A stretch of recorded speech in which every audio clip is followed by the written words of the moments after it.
Hello guys, welcome to my channel E learning platform. तो आज हम देखेंगे प्रश्नावली 1.5। प्रीवियस लेक्चर में हम लोग देख चुके थे, इससे पहले जो भी उदाहरण है और जो भी प्रश्नावली है वो सारी कंप्लीट कर चुके थे और सारे उदाहरण हम लोग विस्तार रूप से देख चुके थे।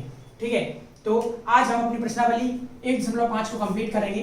प्रश्नावली 1.5 का पहला प्रश्न, बताइए नीचे दी गई संख्याओं में कौन कौन परिमेय संख्याएं हैं और कौन कौन अपरिमेय हैं। ठीक है, तो सबसे पहले प्रश्न का पहला क्वेश्चन क्या बोलता है, 2 माइनस वर्गमूल 5। 2 माइनस वर्गमूल 5। ठीक है, तो मैंने आपको कुछ दिन पहले मतलब प्रीवियस लेक्चर में ही बोला था कि वर्गमूल 5, वर्गमूल 3 और वर्गमूल 2, इन तीनों का और पाई का, इन चारों का मान आपको याद रखना था। ठीक है, तो अभी आप लोगों को वैसे तो मैं मानता हूं कि आपको याद होगा, फिर भी मैं यहां लिख देता हूं वर्गमूल 5 2.236, वर्गमूल 3 1.732, वर्गमूल 2 1.414। ठीक है, और पाई 3.14। ठीक है, तो ये सारे मान आपको याद रखने हैं। ठीक है, अभी उपयोग में आएंगे। तो आगे देखते हैं इसमें क्या है। इसमें बोला है इनने 2 माइनस में वर्गमूल 5, तो 2 माइनस 2.236 ... चूंकि हमें पता है कि वर्गमूल 5 एक अपरिमेय संख्या है।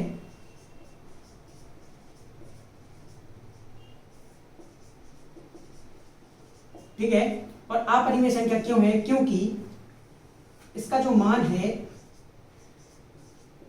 वो एक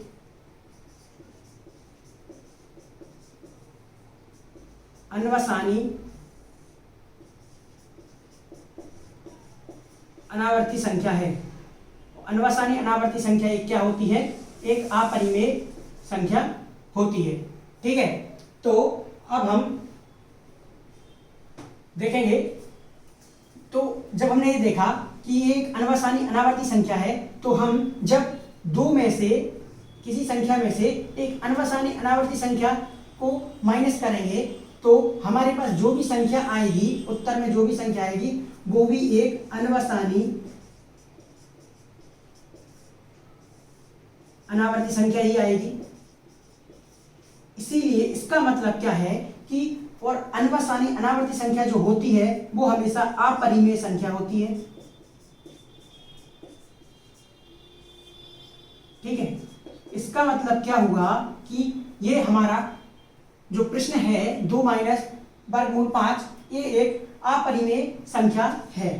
ठीक है, समझ आया। आगे बढ़ते हैं। ठीक है, ये आप लोग देख लेना, इससे आगे बढ़ते हैं।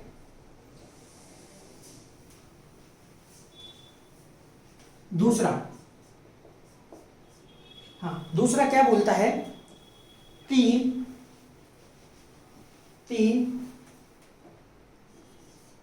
माइनस वर्गमूल 23 माइनस वर्गमूल 23। ठीक है, मैंने जैसे ही इसको खोला 3 माइनस वर्गमूल 23 माइनस वर्गमूल 23। ठीक है, सॉरी यहां क्या प्लस है। ठीक है, तो 3 धन वर्गमूल 23 माइनस वर्गमूल 23, तो क्या है, ये धन का है ये ऋण का है, ये धन का ये ऋण का, तो दोनों क्या हो जाएंगे, कट जाएंगे। ठीक है, धन के वर्गमूल 23 में से माइनस का वर्गमूल 23 गया, बराबर 0 आया, तो हमारे पास में जो उत्तर आता है वो आता है 3। और 3 एक पूर्णांक है, एक प्राकृत संख्या है, एक पूर्ण संख्या है, और ये सब क्या होती हैं, परिमेय संख्या होती हैं। तो ये 3 एक क्या हो गया, एक परिमेय संख्या हो गया। ठीक है, तो आपका ये आंसर हो गया सेकंड का परिमेय संख्या। ठीक है, तीसरा क्या है, इसको हटाते हैं। हाँ जी, तीसरा क्या बोलता है, 2/वर्गमूल 7 और 7/वर्गमूल 7, 2 × वर्गमूल 7 ठीक है, तो इसको लिखेंगे हम 2 × वर्गमूल 7/7 × वर्गमूल 7। तो वर्गमूल 7 से वर्गमूल 7 कट जाएगा, बचेगा क्या 2/7। और ये क्या दिख रहा है हमें, p/q के रूप में दिख रहा है। इसका मतलब क्या हुआ, एक परिमेय संख्या है। ठीक है, ये देख लिया, लिख लो आप लोग।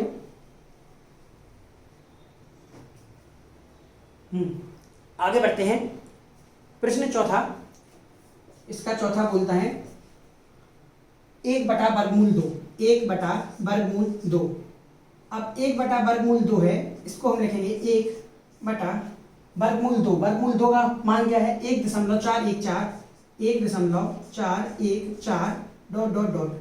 और ये जो संख्या है ये क्या है, ये है अनवसानी।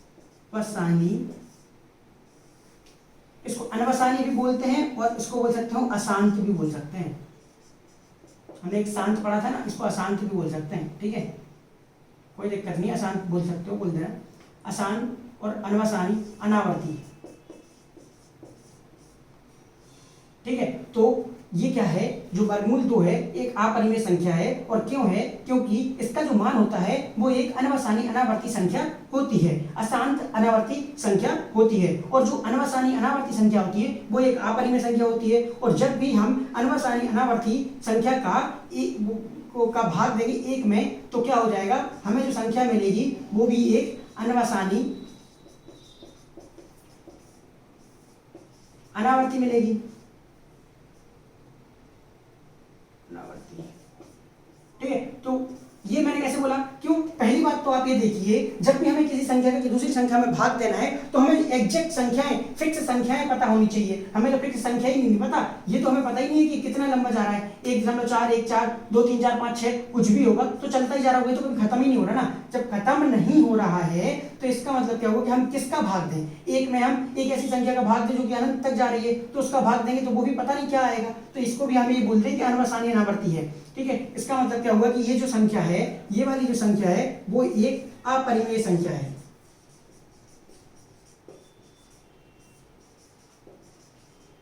ठीक है, ये हो गई अपरिमेय संख्या, क्योंकि ये अनावर्ती अनवसानी अनावर्ती और अनवसानी अनावर्ती संख्या एक अपरिमेय संख्या होती है। चौथा क्वेश्चन यहाँ खत्म होता है इसका।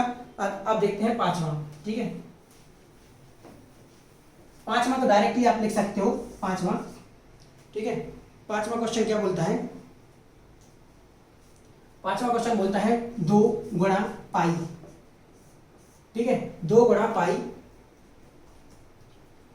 2 × पाई क्या है, तो देखो पाई का मान मैंने क्या बोला, एक पाई का मान है 3.4, यहाँ पे लिखा हुआ है 2 × 3.14 dot dot dot dot dot. तो ये क्या है, एक अनवसानी अनावर्ती है, अनवसानी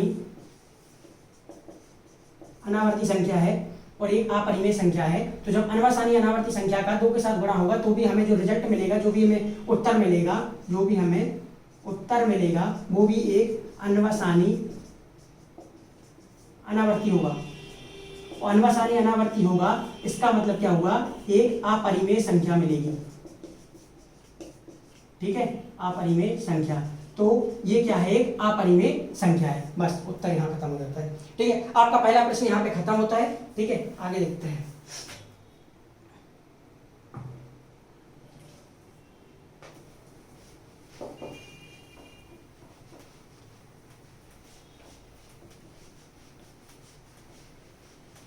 हाँ जी, दूसरा प्रश्न।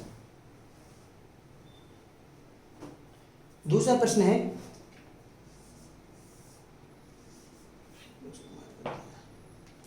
हाँ जी, दूसरा प्रश्न क्या बोलता है, निम्नलिखित व्यंजकों में से प्रत्येक व्यंजक को सरल कीजिए। सरल करना है, तो पहला इसका दूसरे का पहला क्या बोलता है, 3 धन वर्गमूल 3, 3 धन वर्गमूल 3, 3 धन वर्गमूल 3, 2 धन वर्गमूल 2, 2 धन वर्गमूल 2, ठीक है, 2 धन वर्गमूल 2। इसको सरल करना है।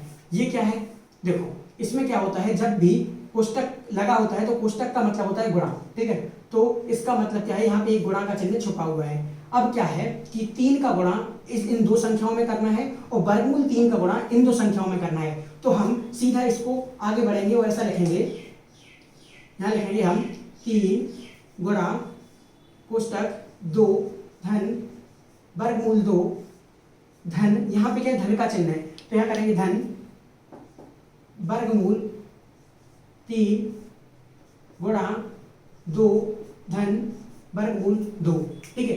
अब जैसे ही हम इसको 3 का 3 गुणा 2 धन 3 गुणा वर्गमूल 2 धन वर्गमूल 3 गुणा 2 धन वर्गमूल 3 गुणा वर्गमूल 2, ठीक है, क्या हो जाएगा, यहाँ क्या हो जाएगा, 6 धन 3 वर्गमूल 2 धन 2 वर्गमूल 3 धन वर्गमूल 6, ठीक है। तो ये क्या हो जाएगा, ये आपका आंसर हो जाएगा, ये सीधा, ठीक है। तो ये इससे सरल हो ही नहीं सकता, क्योंकि वर्गमूल 2 वर्गमूल 3 सब सिंगल सिंगल है, तो ये इससे सरल हो नहीं सकता, तो इसका क्या हो जाएगा, ये आपका आंसर हो जाएगा, ठीक है। आगे बढ़ते हैं।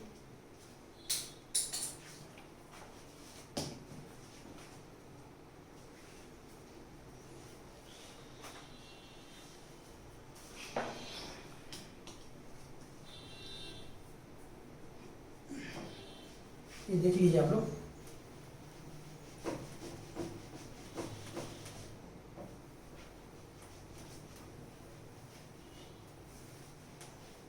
ठीक है।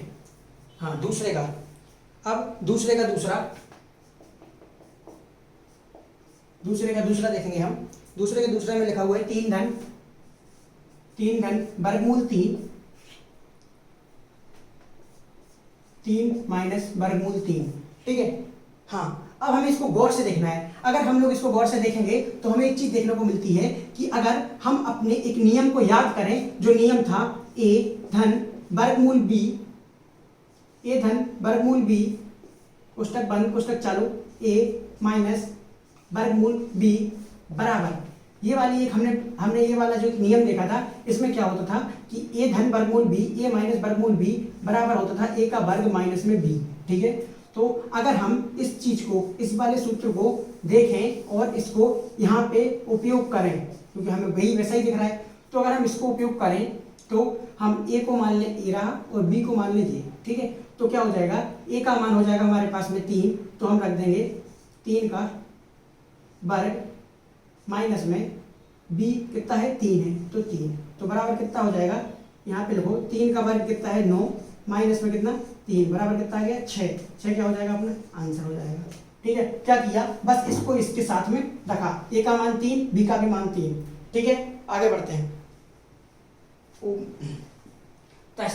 तीसरा क्या बोल रहा है, तीसरा वर्गमूल 5 धन वर्गमूल 2 का वर्ग, ठीक है। अब इसको कैसे करेंगे, इसके लिए भी हमने एक नियम पढ़ा हुआ था। ये नियम है क्या, a वर्गमूल a धन वर्गमूल b इसका वर्ग बराबर a धन 2 वर्गमूल a गुणे वर्गमूल b धन b। हमें क्या करना है, ये वाले सूत्र का उपयोग करना है, ठीक है। अब इस सूत्र का उपयोग करेंगे तो क्या हो जाएगा, हम सीधा खोलेंगे, a का मान यहाँ पे क्या है, a का मान है 5 और b का मान क्या है 2, ठीक है। तो अब हम रखेंगे मान, यहाँ देखते हैं, ठीक है। a का मान क्या है 5, तो 5 रख दिया a धन 2 गुणा वर्गमूल a मतलब वर्गमूल 5 गुणा वर्गमूल b मतलब वर्गमूल 2 धन b मतलब 2, ठीक है। तो हो जाएगा यहाँ पे 5 और 2 7 धन 2 गुणा वर्गमूल 10, ये क्या हो जाएगा, आपका आंसर हो जाएगा, ठीक है। आगे बढ़ते हैं फटाफट। हाँ, दूसरे का तीसरा, सॉरी दूसरे का चौथा, तीसरा तो हमने अभी कर ही लिया, दूसरे का चौथा बोलता है वर्गमूल 5 माइनस वर्गमूल 2 वर्गमूल 5 धन वर्गमूल 2। ये क्या है, अभी पुराना क्वेश्चन ही किया था हमने, इसमें कौन सा लगेगा आप खुद ही सोचिए कि इसमें क्या है, वर्गमूल a माइनस वर्गमूल b वर्गमूल a धन वर्गमूल b बराबर में a माइनस b। ये वाला सूत्र लगाइए, आपका आंसर खुद ब खुद आ जाएगा। ठीक है, लगाया हमने, e का मान क्या है 5, तो हमने क्या रखा 5 माइनस b का मान कितना है 2, तो सीधा 2 रखा, कितना आ जाएगा 3। ये हो जाएगा आपका आंसर, डायरेक्ट सीधा आपको ये अप्लाई करना है। ठीक है,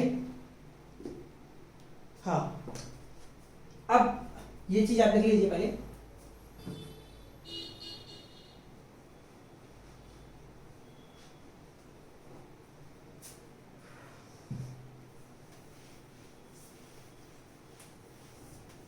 ठीक है, दिख गया होगा। हाँ जी, आपका अगला क्वेश्चन आता है थर्ड। अब थर्ड क्या बोल रहा है, थर्ड एक अच्छा क्वेश्चन है। आपको याद होगा कि पाई को एक वृत्त की परिधि मान लीजिए c और उसके व्यास मान लीजिए d के अनुपात से परिभाषित किया जाता है, अर्थात पाई बराबर c बटा d। और c क्या है, एक परिधि है। ये क्या है, परिधि है किसी भी सर्कल की, किसी भी वृत्त की। ठीक है, ये है परिधि, और ये d क्या है, d एक व्यास है। ठीक है, किसी भी वृत्त का। ठीक है, ये होती है इसकी परिधि, ये वाली क्या होती है इसकी परिधि वृत्त की, और ये क्या होता है उसका व्यास होता है ये। तो ये हो गया d और ये हो गया c। ठीक है, इस तत्व का अंतर्विरोध करता हुआ प्रतीत होता है कि पाई अपरिमेय है। इस अंतर्विरोध का निराकरण आप किस प्रकार करेंगे, देखिए इसमें इनने बोला कि अंतर्विरोध होता है, कैसे, क्योंकि c क्या है, अगर हम क्या करें, जैसे कि सबसे पहले तो परिधि वृत्त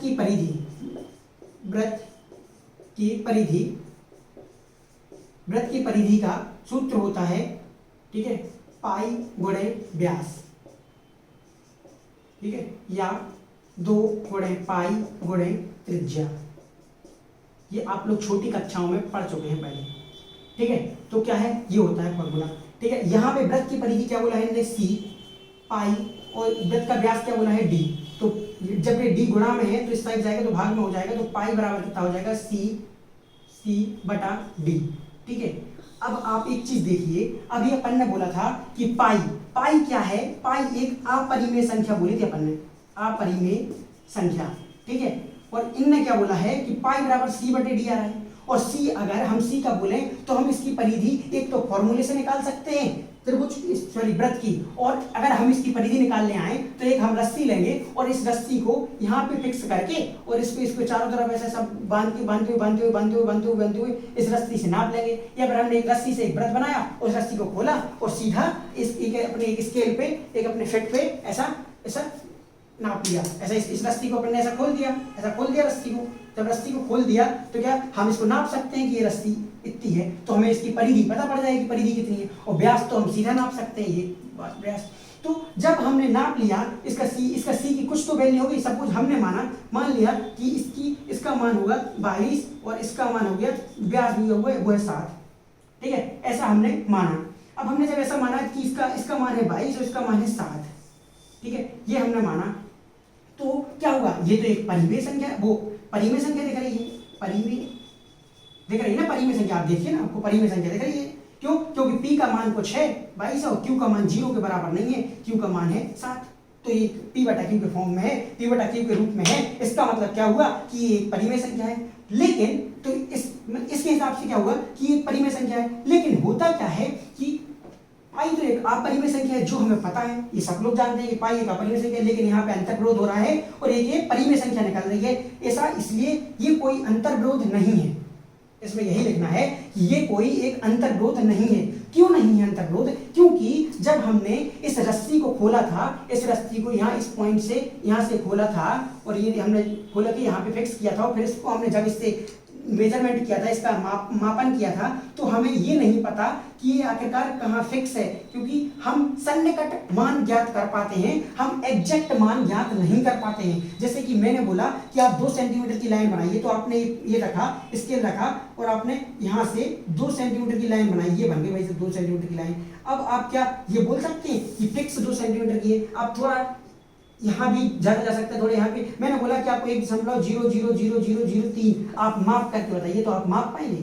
नहीं माप पाएंगे। क्यों? क्योंकि इतना हमारे पास में इतनी ऐसी कोई डिवाइस ही नहीं है। हम उस डिवाइस को भी देखेंगे तो भी कुछ ना कुछ निकलेगा। जैसे कि हम एग्जैक्ट फिक्स, बस आप लोग यही समझ लीजिए कि अपन लोग फिक्स किसी भी मापन क्या बोलते हैं, मापन इक्विपमेंट के द्वारा या फिर किसी भी मापन वस्तु के द्वारा हम लोग किसी भी माप को फिक्स नहीं नाप सकते हैं, जितना कि मतलब जिससे कि हम एग्जैक्ट माप पाएं। अगर एग्जैक्ट हमने फिक्स माप लिया तभी हम बोल सकते हैं कि परिमेय है कि अपरिमेय है। तो हम ना तो सी को बोल सकते हैं कि ये परिमेय है अपरिमेय है। क्यों? क्योंकि हमें फिक्स माप है ही नहीं पता। हम किसी भी संख्या को जब मापते हैं तो हम माप नहीं पाते हैं फिक्स। हम जब लिख देते हैं यहाँ पे कि 2, तो इसका मान ही सिर्फ 2 है। अगर हम किसी को बोले कि ये 2 सेंटीमीटर है तो ये 2 सेंटीमीटर नहीं है। हम सिर्फ बोल सकते हैं, हम सन्निकट मान को प्राप्त कर पाते हैं, हम एग्जैक्ट को माप नहीं कर पाते। जो बिल्कुल निकट से निकट हो सकता है ना माप, हम उसको माप सकते हैं, हम फिक्स को नहीं माप सकते। अगर तुम बोलो कि 2 सेंटीमीटर मापो तो हम 2 सेंटीमीटर नहीं माप सकते।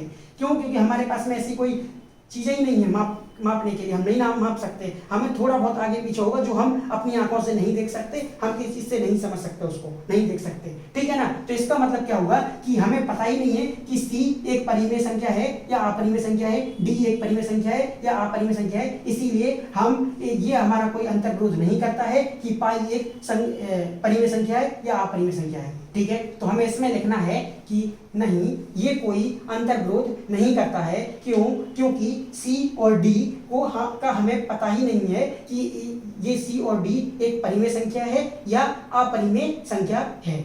ठीक है? क्यों? क्योंकि हम किसी भी मापन इक्विपमेंट के द्वारा या मापन, इसको क्या बोलते हैं यार, किसी भी एक स्केल या किसी भी अन्य युक्ति से हम जो मापन होगा वो फिक्स नहीं माप सकते, इसीलिए ऐसा है। ठीक है? अब समझ आ गया होगा। मैं जितना समझ सकता था मैंने आपको समझा दिया। ठीक है? फिर भी आपको समझ नहीं आया तो आप फिर से बोल दें एक बार, तो मैं समझा दूंगा कमेंट बॉक्स में। ठीक है? आगे बढ़ते हैं।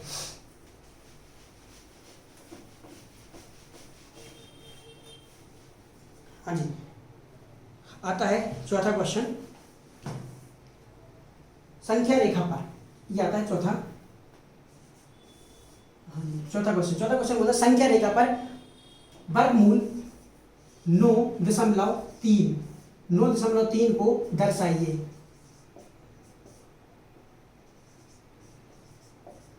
ठीक है? दर्शाइए या निरूपित कीजिए। निरूपण।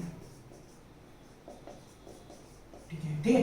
ये निरूपित करना है। अब इसको कैसे करते हैं, ये देखिए।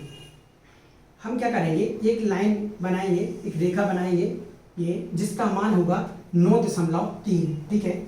मैंने यहाँ दिया एक बिंदु ए, यहाँ पे मैंने दिया एक बिंदु बी। इसका यहाँ से यहाँ तक का मान जो है वो है 9.3। ठीक है? ये 9.3 होता है। और ये जो भी इकाई होगी, सपोज मैं मान लेता हूँ, इसको मैंने माना कि 9.3 सेंटीमीटर है। ठीक है? तो मैं क्या करूँगा, यहाँ से 1 सेंटीमीटर और बढ़ जाऊँगा आगे। ये रहा मेरा 1 सेंटीमीटर और बढ़ गया। ठीक है? इसको मैंने माना जैसा सी माना। ठीक है? अब मैं क्या करूँगा कि यहाँ से ए से लेकर सी तक, सी तक कितना हो जाएगा, 9.3 और 1 कितना हो जाएगा, 10.3 सेंटीमीटर। अब मैं 10.3 सेंटीमीटर का क्या करूंगा, आधा करूंगा, तो ये कितना आ जाएगा, ये आधा आ जाएगा। इसका बटे 2 करा हुआ। ठीक है? 10.3 का बटे 2 करा तो कितना आ जाएगा, 2 पंचे 10, 2 एकम 2, 5.15। तो मैं क्या करूंगा, ए से लेकर के ए से यहाँ तक, ए से 5.15 पर एक बिंदु मानूंगा जिसको मैं बोलूंगा ओ। ठीक है? समझते चलना। इसको बिंदु को मानूंगा मैं ओ। और अब मैं अपने हाथ में एक प्रकार पकड़ूंगा। इस प्रकार में ऐसा रहता है प्रकार, ऐसा रहता है प्रकार, ठीक है। इसमें क्या रहता है, ये रहता है प्रकार, इसमें एक ही नोक रहती है और ये रहता है प्रकार, ठीक। इसमें ये पेंसिल फंस जाती है और ये कस जाता है यहाँ से, ये पेंसिल रहती है, ठीक है। ये होता है प्रकार, ठीक है। तो इस नोक को मैं पकड़ूंगा, ठीक है। इस नोक को मैं पकड़ूंगा, इस नोक को मैं रखूंगा यहाँ पर, ठीक है। और इसको मैं इतना खोलूंगा कि पेंसिल को पकड़ूंगा यहाँ पर, ये पेंसिल है, पेंसिल को रखूंगा यहाँ पर और इस तरीके से ऐसे करूंगा और ये कि, ठीक है, ये बना दूंगा। अब ये क्या हो जाएगा, हमारे पास में आधा वृत्त बन जाएगा। त्रिज्या क्या हो जाएगी इसकी 5.15 त्रिज्या मानकर मैं O को केंद्र मानकर यहाँ से A से लेकर के C तक का एक आधा वृत्त बना दूंगा। आधा वृत्त बनाने के बाद में मैं यहाँ से B बिंदु से एक लंब डालूंगा, B बिंदु से एक ऐसा लंब डालूंगा जो कि हमें इस परिधि पर कट करेगा, प्रतिच्छेद करेगा इस परिधि पर, ठीक है। ऐसा जाएगा लंब, ठीक है। और ये जो जब लंब डल जाएगा तो मैं इस बिंदु को बोलूंगा D, ठीक है। मैंने इस बिंदु को बोला D, ये बिंदु हो गया D, और ये जो मेरा ये इसकी जो लंबाई होगी, ये जो होगी वो होगी मेरी 9 वर्गमूल 9.3, ठीक है। यही होगा वर्गमूल 9.3। अब अगर मुझे इसे संख्या रेखा पर दिखाना है, ठीक है। अब संख्या रेखा पर दिखाना है तो मैं इस B को मानूंगा क्या, 0, B को मैं मानूंगा 0, ये हो जाएगा मेरा 1। इस संख्या रेखा को आगे बढ़ा दो, ये हो गई मेरी संख्या रेखा, और इसको बना दो, इसको मान लो 1, यहाँ हो जाएगा 2, ठीक है। और अब मैं क्या करूंगा, इस प्रकार को पकड़ूंगा, इस प्रकार को पकड़ के ये इसका जो नोक होगी, इस नोक को मैं रखूंगा यहाँ पे और पेंसिल की नोक को यहाँ पे रख के यहाँ से एक आर्क चाप मारूंगा, एक चाप आएगा और वो यहाँ पे प्रतिच्छेद करेगा, इस पे करेगा प्रतिच्छेद, ठीक है। तो यहाँ जब प्रतिच्छेद करेगा तो ये यहाँ नहीं करेगा, ठीक है, ये करेगा थोड़ा सा आगे, यहाँ 2 नहीं होगा, ठीक है। अब मैंने यहाँ रखा और इसको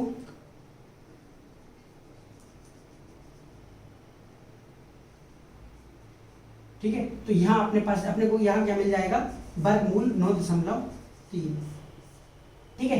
ये हो जाएगा वर्गमूल 9.3, अब आपको मिल गया वर्गमूल 9.3, ठीक है। तो ये अपना वर्गमूल 9.3 निरूपित हो गया संख्या रेखा पर। आप लोगों को समझ में आ गया होगा। सबसे पहले हमने क्या किया था, ए और बी एक लाइन बनाई थी, एक रेखा बनाई थी जिसकी लंबाई 9.3 सेंटीमीटर थी। जो भी वर्गमूल के अंदर लिखा हुआ है, जो संख्या लिखी है, उसी के नाप का हमें एक रेखाखंड बनाना है। एक रेखाखंड बनाएंगे जिसके दो अंत बिंदु होंगे ए और बी। एक रेखाखंड हमने बनाया, उस रेखाखंड के बाद में 1 सेंटीमीटर एक इकाई और बढ़ाया और सी बिंदु तक लेकर गए उसको, और सी बिंदु तक लेकर गए तो हमने ए और सी का मध्य बिंदु देखा, ए और सी का मध्य बिंदु जो कि ओ है, और ओ को हमने केंद्र माना। ओ को केंद्र मान के हमने ओ को केंद्र माना और ओ ए को एक त्रिज्या माना, ठीक है। ओ ए को त्रिज्या मानकर हमने एक आधा वृत्त बनाया जो कि ए से लेकर सी तक बनाया हुआ है। और फिर हमें क्या करना है, बी को क्या करना है, इस बी वाले बिंदु से लंब डालना है। बी वाले बिंदु से लंब डाला और लंब डालेंगे जैसे ही ये इस पे जहां भी प्रतिच्छेद करेगा, इस परिधि को जहां पे भी प्रतिच्छेद करेगा उसका मान हो जाएगा वर्गमूल 9.3। और जैसे ही जब हमें संख्या रेखा पर को करना है, दर्शाना है उसको, तो क्या होगा, संख्या रेखा पर जब इसको दर्शाना है तो क्या हो जाएगा कि इसको हमने माना 0 और इसको माना 1, और इस 0 पर हमें इसको प्रकार की नोक को रखना है और पेंसिल को रखना है डी पर। और डी से जैसे ही एक हम रेखा पर आगे एक लाइन पर जैसे ही हम एक कट मारेंगे और जहां भी वो प्रतिच्छेद करेगी, एक आर्क मतलब एक इसको क्या बोलते हैं, चाप मारेंगे। इस चाप को जहां भी एक संख्या रेखा पर कट करेगा उसको उस बिंदु को बोलेंगे हम वर्गमूल 9.3। इसका मान होगा वर्गमूल 9.3, बस, ठीक है, याद रखना। अब मुझे लगता है आपको समझ में आ गया होगा। अब आगे बढ़ते हैं, ठीक है।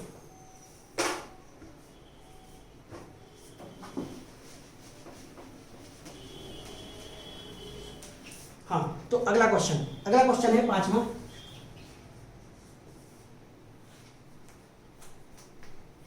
अगला 5वां क्वेश्चन क्या बोल रहा है, परिमेयकरण करना है। परिमेयकरण मैं आपको बता चुका हूं, परिमेयकरण पहले का 1/7। अब क्या है, ये देखिए कि सिर्फ एक संख्या है, अकेले एक संख्या है, तो वर्गमूल इसका परिमेयकरण करने के लिए 1/7 ऊपर नीचे गुणा करना है वर्गमूल 7 बटा वर्गमूल 7 का, तो बराबर कितना हो जाएगा वर्गमूल 7 बटा 7। ये हो जाएगा आपका आंसर। आगे थोड़ा स्पीड बढ़ाना क्योंकि टाइम ज़्यादा बड़ा वीडियो हो जाएगा थोड़ा, है ना। अब आ जाएगा 1 बटा वर्गमूल 7 माइनस वर्गमूल 6।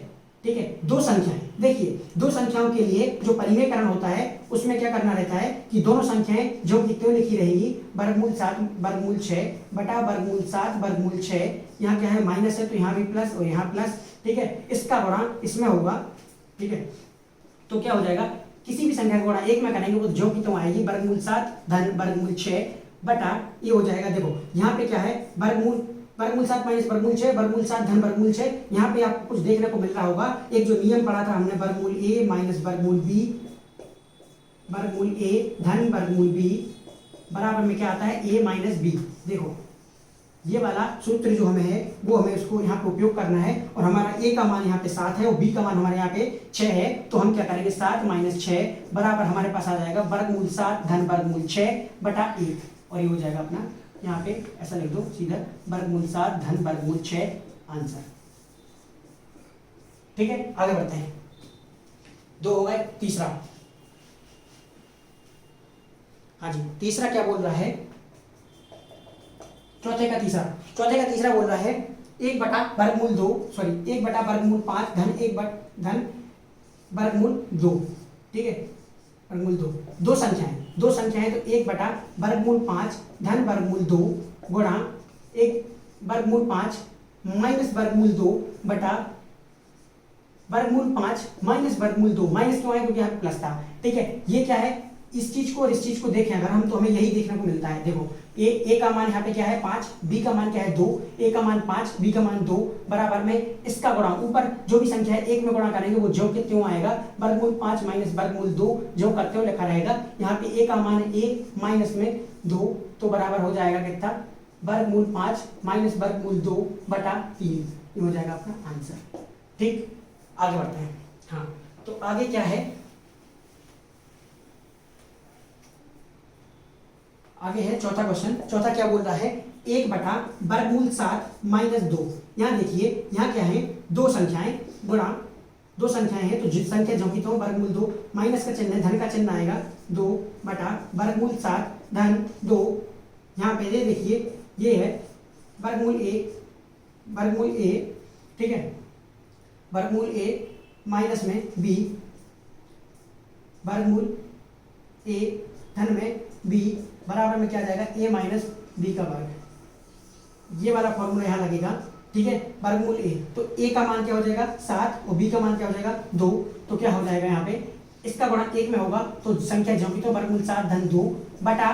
ठीक है, a का मान कितना है 7 माइनस में b का क्या है वर्ग तो 2 का वर्ग बराबर कितना हो जाएगा वर्गमूल 7 धन 2 बटा 7 माइनस 4 बराबर वर्गमूल 7 धन 2 बटा 3। ये हो जाएगा आपका आंसर। ठीक है, तो यहाँ ये सारे क्वेश्चन आपके कंप्लीट होते हैं यहाँ पे। ठीक है, ये आप लोग देख लीजिए। ठीक है, ये सारे क्वेश्चन यहाँ पे आपके कंप्लीट होते हैं। सारे क्वेश्चंस मैंने एक एक क्वेश्चन करके आपको करवा दिया है। ठीक है, तो आप लोग देखें समझें और कहीं भी कोई भी दिक्कत हो तो आप लोग मेरे को कमेंट बॉक्स में बताएं। आप लोगों के लिए सारा बहुत अच्छा कंटेंट लेके आ रहा हूँ मैं। हर एक चीज आपको अच्छे तरीके से जितने अच्छे तरीके से हो सकता है उतने अच्छे तरीके से समझा रहा हूँ। तो आप लोग प्लीज अपने फ्रेंड्स को बताएं, अपने दोस्तों को, अपने बड़े भाइयों को बताएं, सबको बताएं कि अच्छा कंटेंट यहाँ पे मिल रहा है। तो आप लोग बताएं और अच्छे से पढ़ें। ठीक है, मैं सिर्फ यही चाहता हूँ कि आप सब लोग पढ़ें लिखें और अच्छा रिजल्ट लेके आएं। ठीक है, तो बस इसके साथ इस लेक्चर को यहीं पे खत्म करते हैं। ठीक है, और आप लोग टेलीग्राम चैनल और मेरे इंस्टाग्राम चैनल भी अपना चालू हो चुका है तो उसको भी आप लोग सब्सक्राइब कर लें और उसकी लिंक जो है डिस्क्रिप्शन में दी हुई है। ठीक है, तो वहाँ पे देख लेना।